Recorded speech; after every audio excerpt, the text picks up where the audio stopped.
this guide, I'm going to show you how you can factory reset your PC, whether you're on Windows 10 or Windows 11. It's going to work on both. That being said, before we get into this, make sure to like the video and subscribe to the channel with all notifications on. It really does help with the channel and lets us know that you want more content like this. We'd greatly appreciate it, and if at any point throughout this guide you do have any questions, just ask them down in the comment section below and we can help you out further. I'm going to be doing my best to reply to every single comment down there. Now, first things first, what you're going to want to do is go to the search bar down at the very bottom and go ahead and type in reset and then hit enter. If you don't see it, go ahead and type in factory instead. But essentially, go to a page that looks like this, and what you're going to want to choose is reset this PC. When you select it, you'll see two different options on here. Essentially, it's going to ask you whether you want to keep your files or remove everything. Go ahead and select remove everything. And after you do choose that, it's going to ask you how you'd like to reinstall Windows. You could choose either cloud download or local install. I'm going to choose local install, and we have full guides breaking down both of those on the channel, so I recommend checking those out.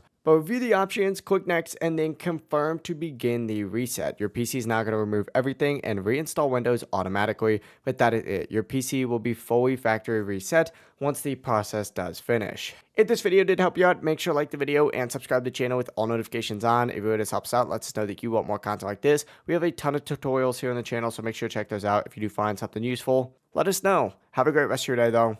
Peace.